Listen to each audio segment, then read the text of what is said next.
Pop icon Taylor Swift announced that she was endorsing Vice President Harris. We sent our own Sue O'Connell out to Boston's Back Bay just to see if people thought that endorsement would have an impact.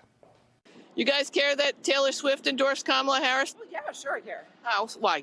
Why? Because I think it's going to bring in more votes for our gal. You care about Taylor Swift endorsing Kamala Harris? Yeah, I think this could be seismic. I don't know of any other celebrity who has as substantial an impact on their fan base as Swift, and I'm glad that she's finally using that platform, as many artists have done in decades past. So what do you think about the Taylor Swift effect? Do you think it's actually going to do something, or is it just already talking to people who are going to vote for her? What do you think? Some people are saying Taylor Swift spoke out a little too late, but I think now might be the best time because now voters are tuning in and now people are more willing to pay attention to Kamala's moves. And do you really think it's going to have an impact, though, on the race? Do you really think that there's going to be a significant number of people who weren't registered, who register, who are undecided?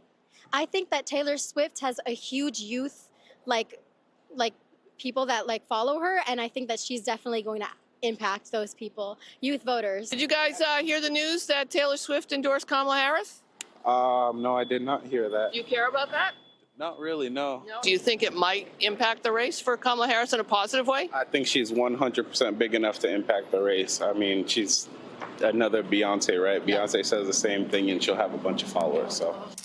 All right, with that, everyone, let's bring in Sue live for us right now. Sue, obviously people out there, people all across the country talking about this endorsement. The question is, will it actually have an impact? Will she actually be able to move the needle? Right, Colton. Of course, we're not going to know until it's all over. But this race for president is neck and neck. But there is a data point that may give us a preview.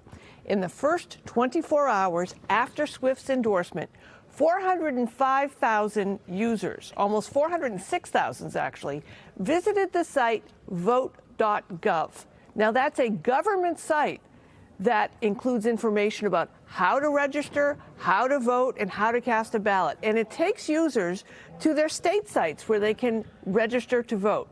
So does that number mean anything? Well, yes, it's 13 times more visits than the average day to that site. So obviously we don't know how many of those visits converted into actual registrations or if they'll convert into votes for Harris or for Trump.